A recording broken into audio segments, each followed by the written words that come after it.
Olá, seja bem-vindo a mais um Mesa de Produto. Nesse episódio, vamos falar sobre Sales Enablement e como ele pode alavancar o seu produto. E a gente vai entender o que é o Sales Enablement, como a área de produto pode participar dele, como as outras áreas participam. A gente vai destrinchar bastante esse tema e logo depois da vinheta a gente começa a aprofundar nesse episódio.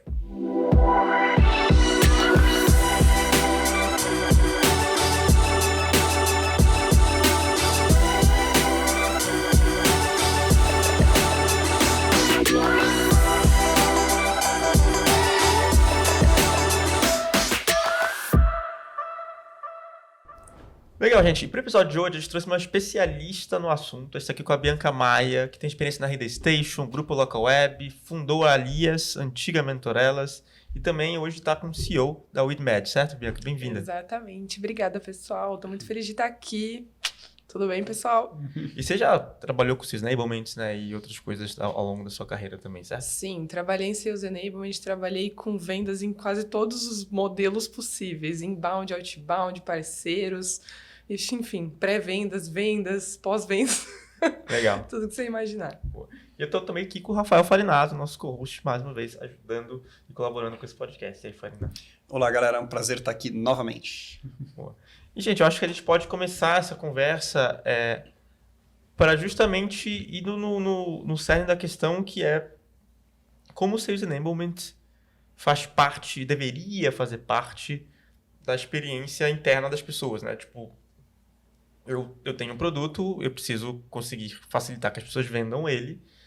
E como fazer isso? Quem faz isso? Qual o papel de diferentes pessoas nisso? Acho que a gente deveria começar mesmo no começo, antes de aprofundar tanto. Exato. Hoje a gente está vendo uma especialização da área, né?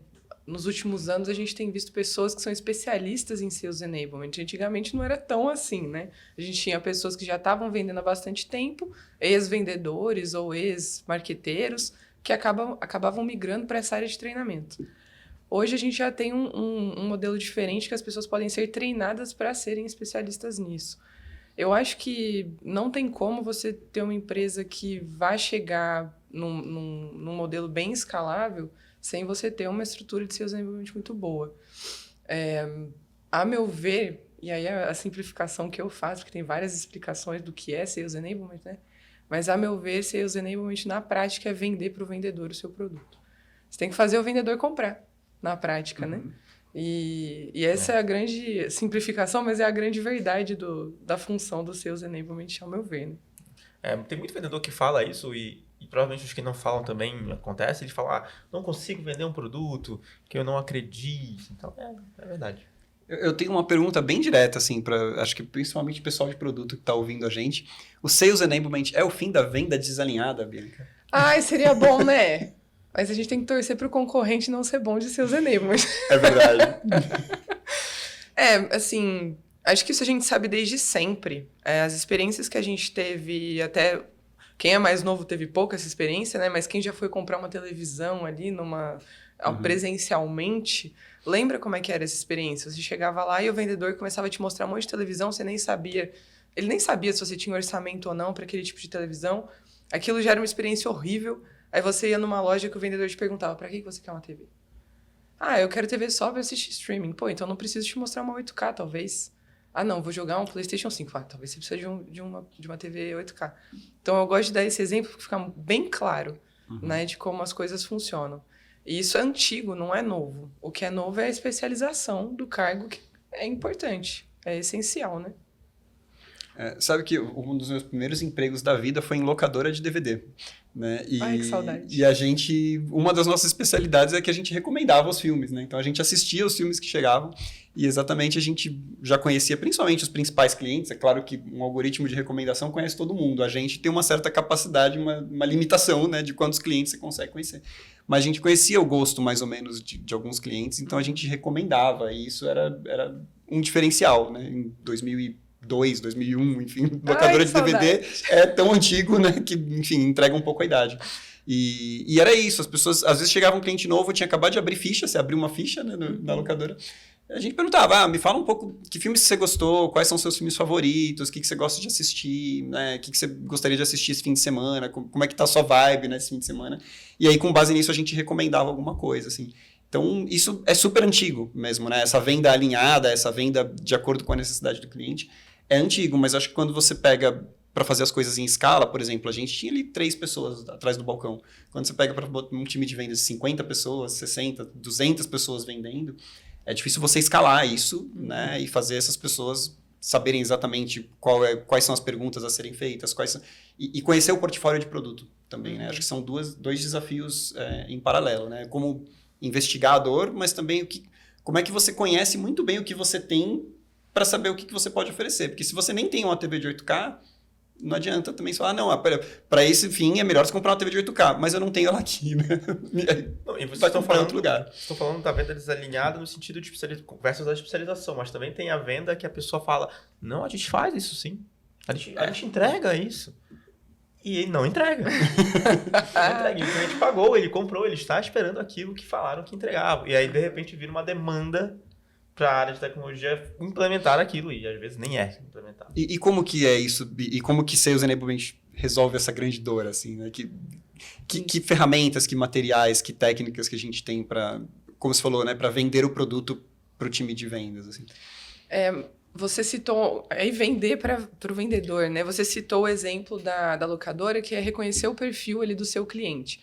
O time de Sales Enablement tem que reconhecer o perfil do time de vendas. Então, por exemplo, você comentou o caso de ter 50 pessoas no time de vendas. Era o que acontecia quando eu estava na RD Station, por exemplo. A gente tinha um time de vendas enorme, com perfis muito diferentes. Sim. Tem aquele vendedor que vende 30 contas muito pequenas, tem aquele vendedor que vende uma conta muito grande, e você também tem que saber jogar com isso. Porque aí vem a questão do alinhamento, né? Tem vendedor que ele vai vender muita conta pequena porque ele é muito bom de negociação, mas ele não é tão bom de fazer uma solução um pouco mais complexa. Tem vendedor que ele vai ser muito bom naquela venda mais complexa, entender como desenhar uma solução e tal. Então, eu acho, ao meu ver, essa visão de Sales Enablement como vendedor é muito importante. Você saber qual é o perfil do seu time e como você vai direcionar ele da melhor forma. Tem N ferramentas para fazer isso, né? A gente conhece bem, muito sobre comportamento, né, de consumidor.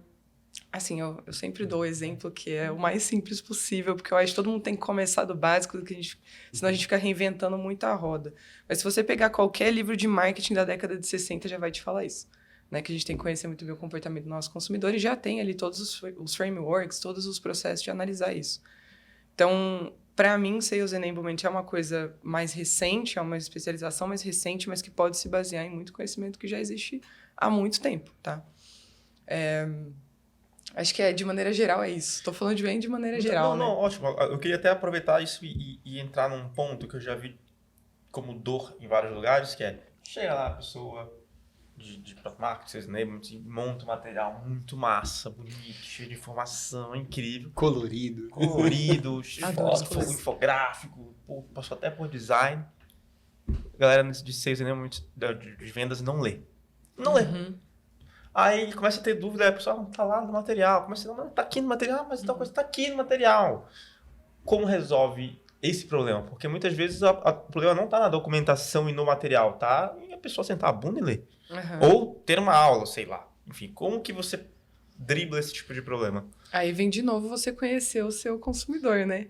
Se você sabe que o seu time de vendas é super focado em vender, eles não têm o hábito de leitura, você vai fazer um material de 50 páginas por quê? Né? Agora você sabe, não, meu time de vendas é um time que fica no WhatsApp o dia inteiro. Pô, vou fazer vários materiais pequenininhos que eu mando para eles no WhatsApp. E eles vão vendo aquelas pílulas de material todos os dias. Um exemplo que eu achei muito interessante, por exemplo, na RD que a gente tinha, eu nem sei como é que tá hoje, hein, que isso daí é bem, bem antigo, mas vamos lá. A gente tinha um momento no começo do dia para treinar só começo de pitch. Então, o começo da conversa, o time de Sales Enablement fazia com a gente e tinha que ser em pé. Porque aí te forçava a fazer um começo rápido. Né? Se você tivesse sentado, você ia fazer um começo super assim, tranquilo. Mas como era isso? Eles iam um por um na mesa de vocês? Vai, levanta, faz o pitch. Não, a gente fazia em grupos. A gente estava em grupos ali, tinha uma pessoa de Sales Enablement junto e a gente ia fazendo como se fosse uma conversa. Então, um outro vendedor era o meu cliente e eu tinha que conversar com ele ali os primeiros 2 minutos de conversa. Mas tinha alguém de Sales Enablement olhando e falando, Sempre. vai, quero ver. Sempre. Caramba! E era muito legal. A gente acabava ficando muito amigo, muito próximo deles, porque eles ajudavam a gente e a gente via na prática. Então, como você treinou de manhã e ao longo do dia você via aquilo sendo aplicado e aquilo trazendo resultado, você se empolgava com aquilo. E daí você falava, pô, funciona, Sales Enablement me ajuda. Mas não tinha um material de 30 páginas que eu não ia ler. Eu trabalhei na RD também, não pegamos a mesma fase, né? Trabalhamos em fases diferentes, mas de portfólio eu lembro que tinha também, às vezes, algumas apresentações gravadas, às vezes o pessoal não assistia, porque era mais difícil, mas a gente sempre procurava ter um material, por exemplo, de Product Review, que a gente pegasse ali 2 ou 3 slides da Product Review no máximo e compartilhasse com eles, assim. Mas tinha pessoas de vendas que gostavam de assistir a Product Review mesmo. Quando tinham tempo, assim, gostavam de ir, Nossa, faziam super perguntas, útil, sim. né? Faziam perguntas. Não, mas isso vai funcionar para, sei lá, para o segmento, se o meu cliente for do segmento de educação, como é que ele pode usar isso? Então, a gente... isso exigia bastante das pessoas de produto também. A gente tinha que estar muito preparado, né? Que até uma coisa que eu acho que ao longo da carreira, quando eu vi com o surgimento até mais de product marketing, muitos PMs começaram a ficar menos preparados em fazer esse tipo de pitch do seu próprio produto, porque assim, PMM vai falar com Sales Enablement e eles vão se entender lá de como que vende isso, né? Você não acha que acaba criando alguns silos também, né? Sim. Por ter muita especialização. Sim. E eu acho que você acabou citando um exemplo legal, porque tem várias maneiras de você fazer isso na prática. E tem um ponto que é crucial para que isso aconteça também, que é o papel da liderança de vendas. Então, por exemplo, hoje eu não tenho uma pessoa de Sales Enablement ali no meu time, mas eu tenho o hábito de pegar pelo menos 1 hora do meu dia e sentar junto com o time de vendas e ficar vendo eles atenderem. Legal. E não vendo eles atenderem para falar, não, você está muito errado nisso.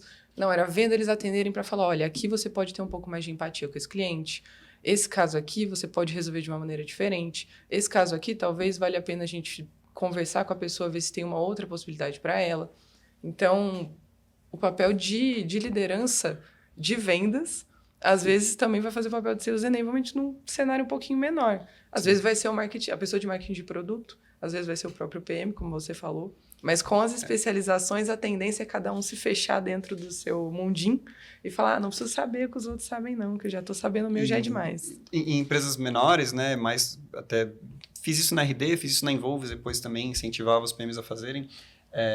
A gente tinha o famoso e-mail interno quando a gente ia lançar alguma coisa, né? Mandava um pouco antes e tal. Era bem... Não tinha product marketing super estruturado. Na minha época de RD já tinha no final. No começo, quando eu entrei, era 0, né?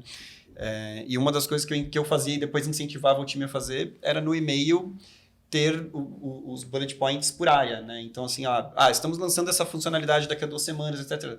Se você é do atendimento, você precisa saber isso, isso e isso. Se você é de venda, você pode vender dessa forma e essa feature resolve tal problema. Se você é de suporte, você tem que se preparar para essas 3 perguntas aqui que a gente acha que vão ser as maiores, né? E isso ia no corpo do e-mail. Então, assim, se você não é de suporte, você já pulava aquela parte de e-mail. Ficava um e-mail grande, mas se não era seu ali, não sou de suporte, não me interessa. E a gente tinha bons feedbacks, assim, o pessoal falando, pô, que legal, agora vocês estão mandando já, né, como que eu posso abordar e tal, como que eu posso... Às vezes vinha a gente e falava, pensei numa coisa que não está no e-mail de vocês aqui, sou vendedor, por exemplo. Isso aqui também resolve tal dor e vocês esqueceram de mencionar no e-mail e tal, então Sim. Ia gerando um conhecimento ali, mas muito do que você falou, não tinha Sales Enablement, tinha, assim... tudo feito ainda de maneira muito rústica, vamos dizer assim, por quando você não tem a área. E eu acho que esse é o ponto, né? A disciplina, ela existindo formalmente ou não na empresa, a necessidade vai existir igual. Né? Um exemplo que a gente usou bastante em marketing de produto, que o pessoal de produto vai adorar agora que eu vou dar para vocês, é fazer muito parecido com esse e-mail que vocês fizeram, mas no Notion, que a pessoa pode abrir e fechar, né? A opção, sou de vendas, ela abre e fecha e tem ali a descrição para ela. E esse caso o pessoal de produto adora e teve muito feedback positivo também. Pessoal, enfim, você receber a informação mais direcionada é o que todo mundo quer e é o que todo mundo faz hoje em dia para o cliente, por que não vai fazer dentro da empresa também? Por que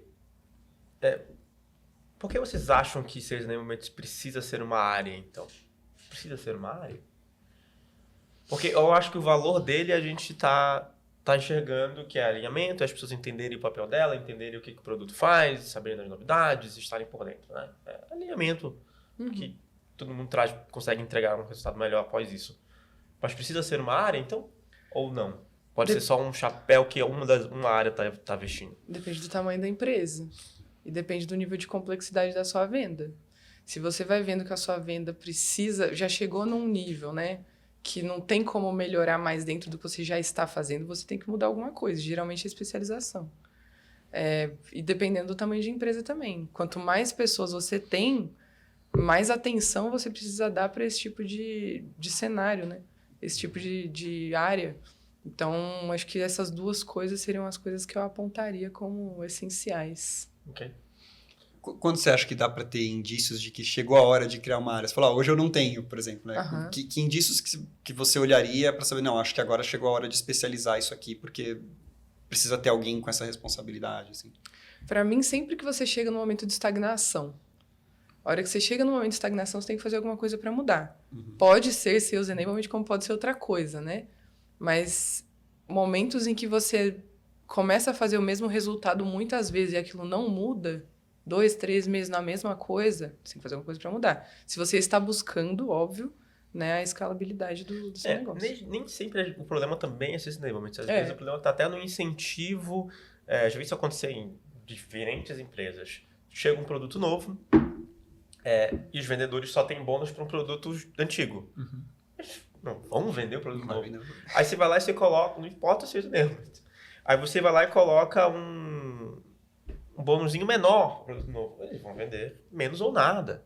Então, às vezes, o problema está antes, até, né, do Sales Enablement. E já que a gente tocou nesse ponto de quando é o momento e tentar avaliar, quando que vocês acham que é o momento... como vocês acham que deve ser feita essa implementação? Tipo, não existe Sales Enablement na empresa, alguém meio que faz, mais ou menos, e agora a gente quer implementar. Como começar essa implementação? Na prática ou na teoria? Na prática, sempre na prática.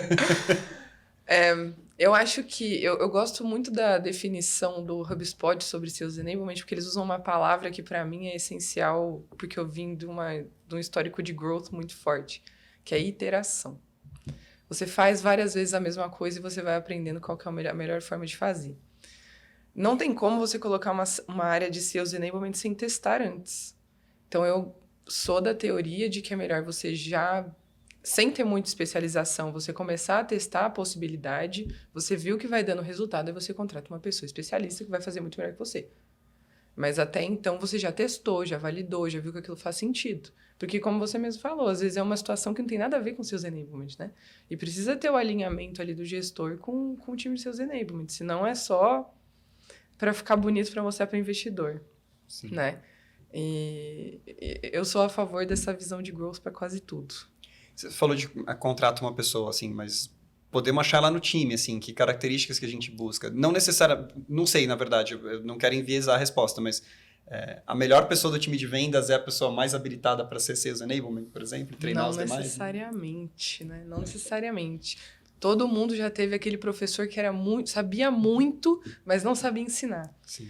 Então, eu acho que a didática, empatia e negociação são as habilidades ali que vão ser mais essenciais. Porque a negociação, porque é gestão de stakeholder o tempo todo. Vai ter que lidar com o produto, entender como o produto pensa para poder negociar ao lado de vendas, que aí tem que entender como vendas pensa para passar para marketing. Então, tem toda essa... É bem parecido com marketing de produto nesse sentido, né? Tem que entender muito como várias pessoas pensam para direcionar da melhor forma. E você acha que tem que ter passado por vendas para ser Sales Enablement? Tem que ter sentido na pele ali ou... Eu coloco isso como regra para... Não necessariamente a pessoa tem que ter trabalhado com vendas, mas entrou em Sales Enablement de uma estrutura que eu estou trabalhando, eu com certeza vou querer que a pessoa venda antes dela começar a trabalhar como Sales Enablement. Então, sei lá, como se fosse um primeiro mês inteiro no time de vendas. Você não tem muita noção do que o vendedor passa sem estar ali.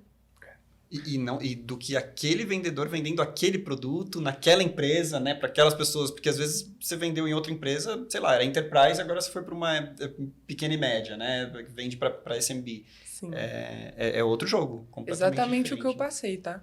Eu estava na Raccoon, a gente tinha vendas, clientes muito grandes, contas muito grandes, né? E eu trabalhava falando sobre coisas muito complexas, de nível de marketing muito avançado, assim, principalmente mídia paga. E aí eu fui para a RD, que a gente começou a trabalhar com empresas pequenininhas e às vezes o problema da pessoa não tinha nada a ver com mídia paga. Ele estava vendo como que ele trabalhava com o fluxo de caixa dele, como que eu ia ajudar aquele cara a entender o que é um lead, né? Lembro bem dessa dor. Então, é exatamente isso, assim, eu acho que você ter a experiência ali no primeiro mês de como é vender, sentir a dor do cliente, é essencial.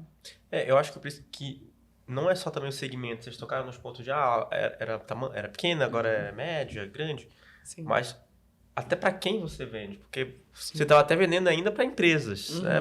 Ali para o empreendedor ou para algum gerente, alguma coisa, mas de repente às vezes você está vendendo para o RH. Mudou completamente, você está vendendo Pode ser algo... enterprise também, né? Tipo, Mas você é pra mudou de RH. enterprise para enterprise, mas agora é RH, antes era financeiro, sei lá. Era... Putz, tem a complexidade às vezes também que ainda é RH, mas é uma outra área da RH. Eu já passei por isso. Trabalhei em uma empresa que a gente vendia B2B para RH e já trabalhei em outra que é um outro RH. Departamento pessoal, sei lá, né? Benefícios. totalmente São diferente. dinâmicas completamente diferentes dentro Sim. da empresa. E falando só de B2B. Quando a gente fala de B2C, a coisa complica Não, mais aí ainda. Outra história. Né? É verdade. Eu, por exemplo, hoje a nossa venda é, eu vou dar um exemplo exagerado, 200% consultiva. Porque é uma pessoa que está buscando um tratamento de saúde mental, de bem-estar no geral, né? Não é só saúde mental, bem-estar no geral. E a gente tem que explicar para ela como que funciona um processo de importação com a Anvisa junto. Sim. Então, precisa de muita paciência, precisa explicar, estar na pele da pessoa, que às vezes ela chega contando para você, cara, eu tô há 20 anos com ansiedade. E, sabe, assim, a gente às vezes até dói o coração da situação que a pessoa tá passando. Então, é bem diferente vender um B2B, por exemplo. E quase sempre no B2C, né, o desalinhamento de maturidade e informação é gigante. Né? Então, você tem uma pessoa ali que está vendendo, que entende tudo do produto, e uma outra pessoa que não entende absolutamente nada daquilo. Né? Diferente de você vender um B2B, que geralmente a gente pressupõe, né, que a pessoa que está do outro lado entende pelo menos qual é a dor dela, entende, né? Mas é o que você falou, tipo, eu sofro com ansiedade há 20 anos, e é só o que a pessoa sabe. Né? E aí você tem que trazer como que funciona uma importação, por exemplo, como que funciona uma regulação. E às vezes a pessoa não trabalha com comércio exterior, não trabalha com nada a ver com jurídico, vai ficar bem perdida. Né? Posso dar um outro exemplo de coisa que a gente também tem que olhar? Cultura. Cultura nacional ou até mesmo estadual. Você vender uma coisa para uma pessoa no sul é diferente do Nordeste. Nossa, É diferente dos Estados Unidos, é diferente do Japão. Eu passei por isso na Sheetco, que a gente tinha um trabalho de Sales Enablement para parceiros globais. E eu tinha parceiro no Japão e parceiro no México. O parceiro no México, dei 2 exemplos, mas tinha Oriente Médio, Europa, Estados Unidos. E com, por exemplo, os meus parceiros dos Estados Unidos, eu tinha que fazer uma reunião de 15 minutos e entregar material que eles iam estudar completamente sozinhos. Meus parceiros do México, por exemplo, eu tinha que fazer uma reunião de 2 horas e criar uma relação emocional antes de eu poder falar sobre produto.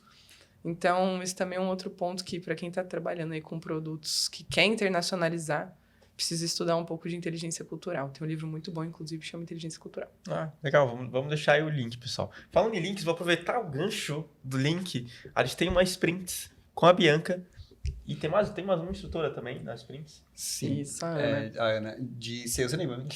Totalmente Exatamente. focada em Sales Enablement. Então, se você quer aprofundar ainda mais com cases práticos, enfim, a gente vai deixar o link aqui desse livro de inteligência cultural e também o link da Sprints de Sales Enablement, porque ali você consegue assinar a M3 Sprints, ganhar acesso a todos os outros cursos que tem lá disponíveis, são dezenas de outros cursos, e se aprofundar muito mais em Sales Enablement com a Bianca e com a Ana também. Infelizmente não pôde estar aqui com a gente, mas é uma das instrutoras dessa Sprint.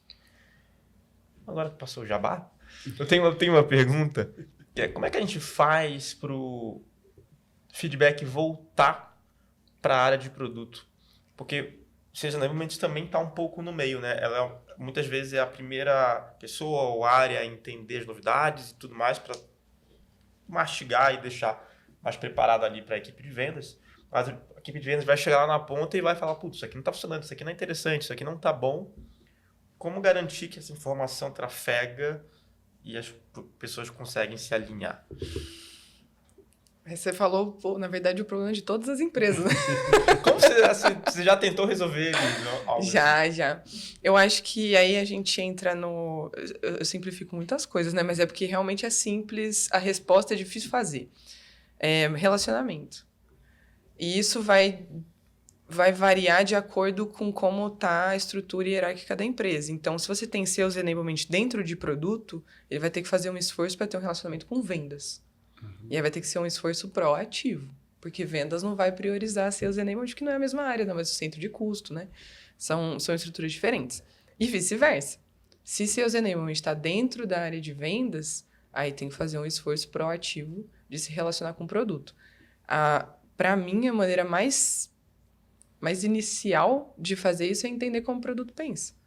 Então, bora fazer um curso, né, de Product Management, bora estudar um pouquinho, entender como que esse pessoal pensa, porque isso é importante na tua vida na hora de negociar com eles e passar o feedback, entender o porquê, às vezes, que eles não estão fazendo aquela feature que todos os clientes pedem. Então, de novo, é empatia, negociação, volta. Eu gosto muito dessa mentalidade, assim, de você aprender o idioma do outro para reforçar a comunicação, né? Eu acho que vale para os dois lados, né? Tanto o produto para melhorar a sua comunicação, precisa saber falar, né, no idioma de vendas, mas vendas também é útil saber falar no idioma de produto. Eu geralmente cobro de produteiros, né, aprender os outros idiomas porque eu estava na área de produto, então vou falar da minha área.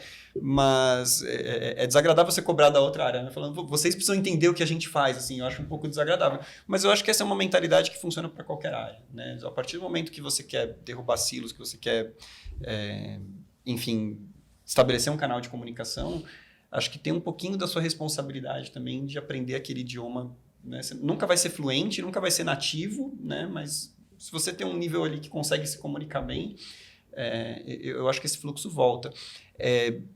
Acho que Product Marketing ajuda muito também em consolidar esses feedbacks de vendas, né, e trazer de volta para o produto. Eu já vi bastante acontecer em Product Marketing. Você até falou, Sales Enablement dentro de produto. Eu nunca vi. Eu geralmente vejo ou dentro de Product Marketing ou dentro de Sales mesmo, dentro de vendas, assim.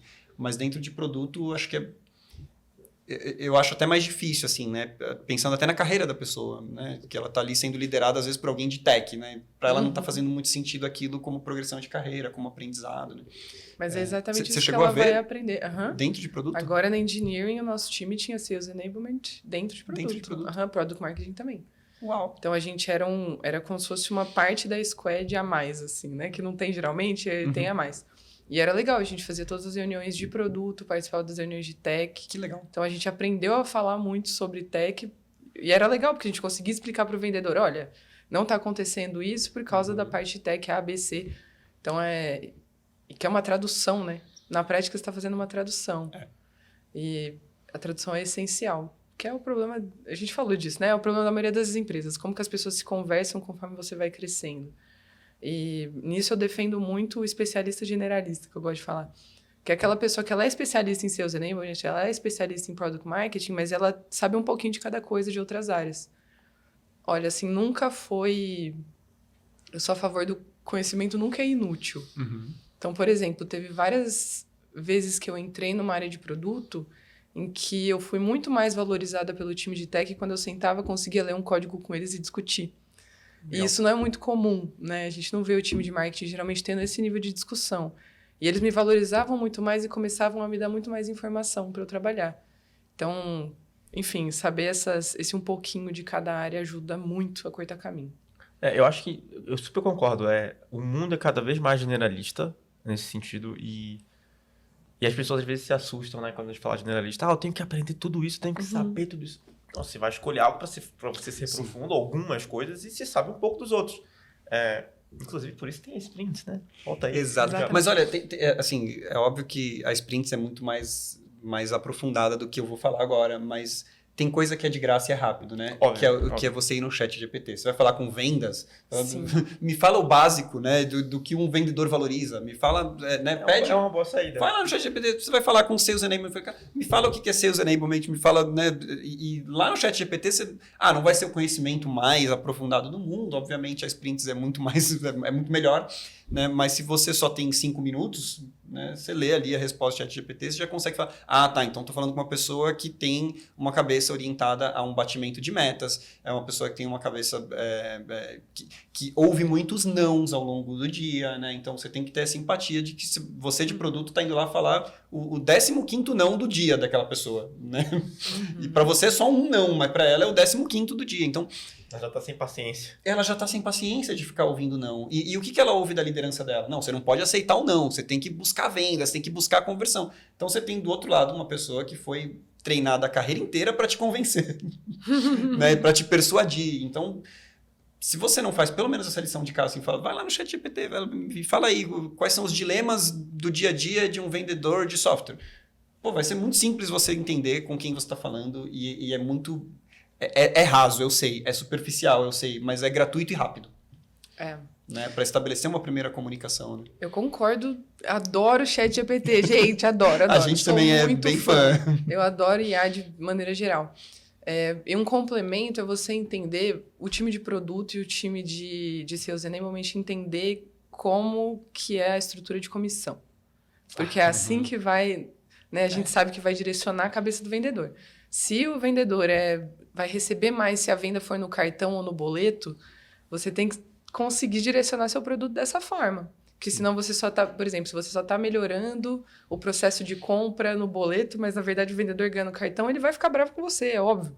Então, a gente tem que entender um pouquinho de como isso funciona para poder direcionar o lado de Sales Enablement. Esse não está no ChatGPT. Não tá. Mas aí você pergunta para a pessoa, fala, quais são os seus incentivos, o que é legal para você no sentido de comissão, o que te faz ganhar mais comissão, o que facilita, né?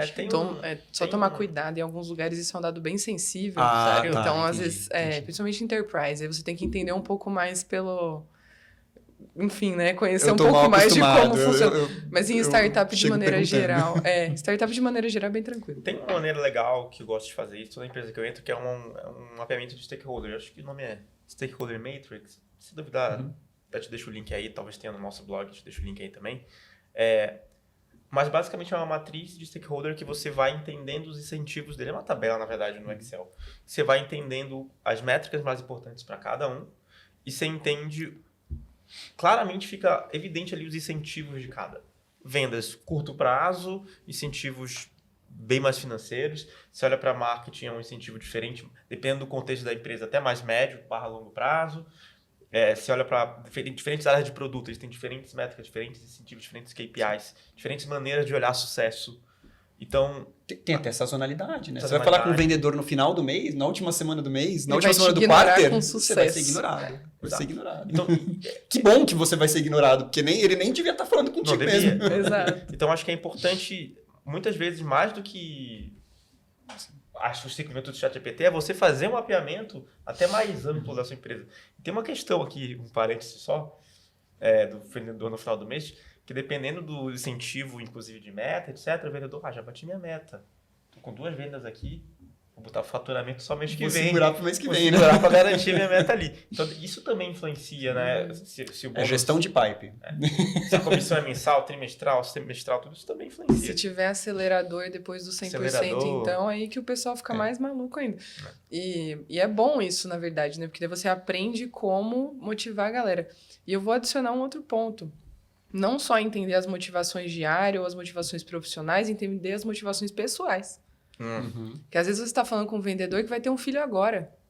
Então ele precisa de dinheiro muito mais do que um cara que está ali solteiro curtindo a vida. Então, entender essas coisas também ajuda bastante no dia a dia. E Bianca, a gente estava conversando antes do podcast, né? Você contou várias experiências legais de carreira. Tem uma que eu acho que super vale compartilhar com a galera aqui. Você falou de... às vezes ter que ensinar uma parte muito técnica e científica, né, para o seu time de vendas, quando é um produto muito baseado em um aspecto técnico e científico. Como é que foi isso, assim, ensinar os vendedores essa parte também, né? Sim, eu gosto de falar que Sales Enablement foi muito cedo na minha carreira, antes de eu saber que isso existia, antes de eu saber o que era vendas, né? Eu sou engenheira de materiais de formação e eu trabalhava ali na área de siderurgia e a gente tinha que...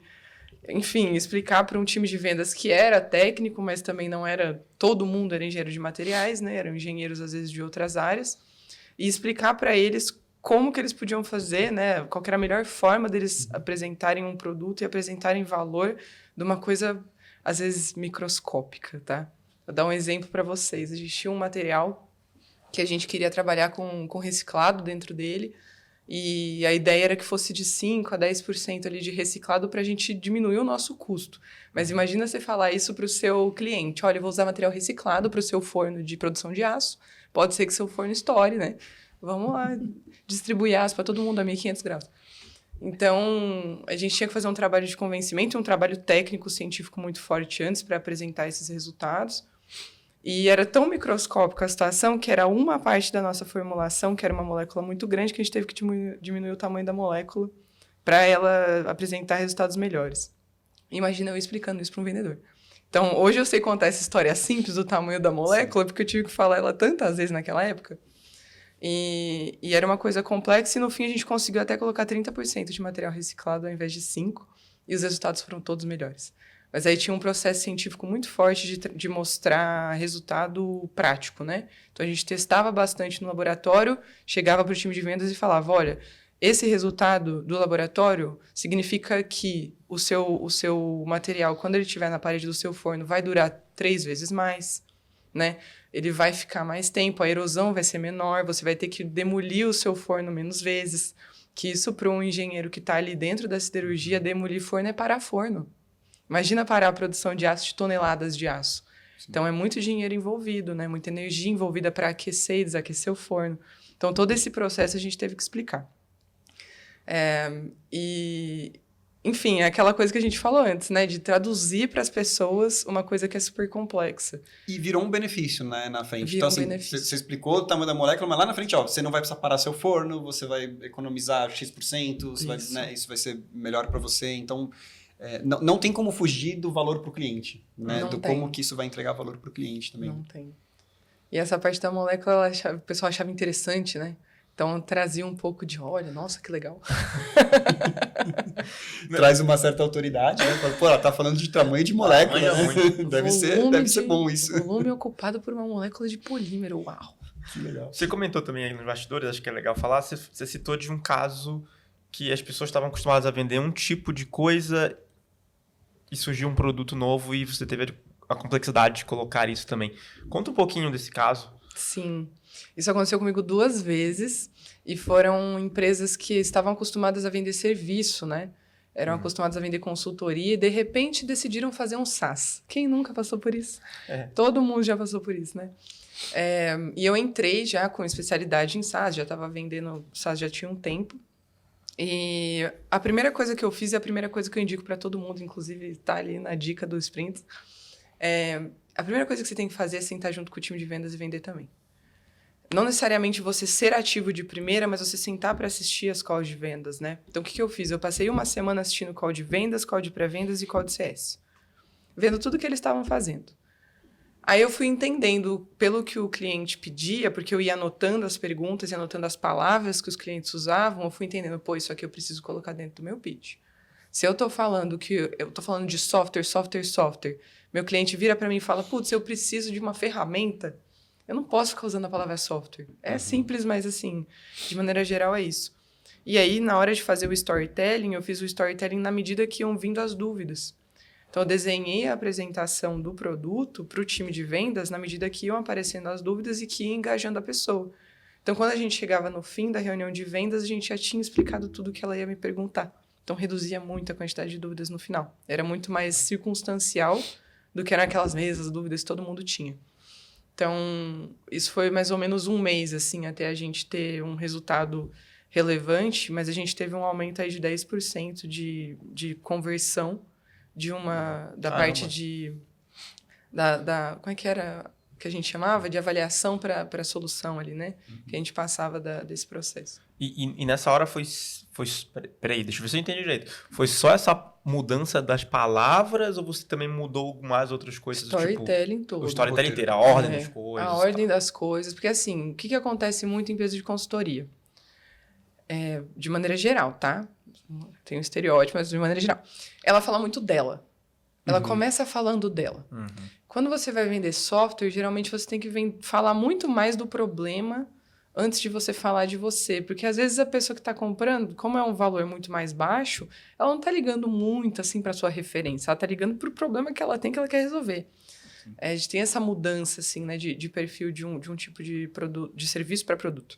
Então, a gente começou falando do problema e falava da empresa, sim, mas falava ao longo. Ao invés de ficar, nossa, olha aqui, ó, nós temos 15 escritórios, isso aqui. Legal, mas isso não me ajuda em nada. Legal. A consultoria, ela vai investigar mais o problema depois que já vendeu, né? Então, assim, realmente não é o momento de ficar explorando o problema. Assim, não, olha como a gente já resolveu um monte de outros problemas, o seu a gente vai resolver também, é só contratar. Exato. Produto já não, o produto ele já tem que estar contratando, né? Já tem que contratar sabendo que vai resolver, enfim, né? Tem um envolvimento ali de tempo, né? Não só de dinheiro, que é super importante. Mas realmente essa mudança de serviço para produto, enfim, muita empresa quebra, né? Porque realmente muda completamente o jeito de produzir, o jeito de entregar, o jeito de atender, o jeito de dar suporte. O DNA é outro. Tem que mudar o DNA inteiro. A estrutura inteiro. de custo, né? Enfim, é super difícil fazer essa mudança mesmo. E a frustração que isso causa nos vendedores também, porque quando eu cheguei, eles estavam assim desesperados, falando, não vai funcionar isso, a gente não tem por que vender isso. E o time de produto também desesperado, porque eles estavam super empolgados com o produto, eles tinham vindo do mundo de SaaS, queriam entender como funcionava a consultoria. Então, a gente acaba criando muito problema, que é uma solução simples. De novo, né, o que a gente falou ali de fazer todo mundo se entender. No final, a maioria dos problemas das empresas tem um amigo meu que brinca. Fazer as pessoas se entenderem. Tem um amigo meu que brinca assim, cara, o problema das empresas são as pessoas. Se não tivesse as pessoas, a empresa ia ser ótima. Só desenha os processos, né? Deixa lá, fala, é assim o plano, né? Mas é o que causa o valor da empresa também são as pessoas, né? Claro. Então a gente também tem que olhar por esse lado. Legal. Gente, muito obrigado. Bianca, super obrigado por essa Eu que agradeço. aula de Sales Enablement. Farina, brigadão também.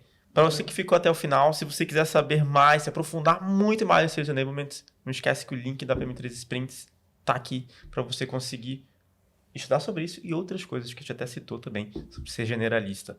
Aproveitando, se você gostou desse episódio, compartilhe com outras pessoas que possam se interessar por esse assunto, sobre Product Marketing, Sales Enablement, enfim. E te vejo no próximo episódio. Até mais.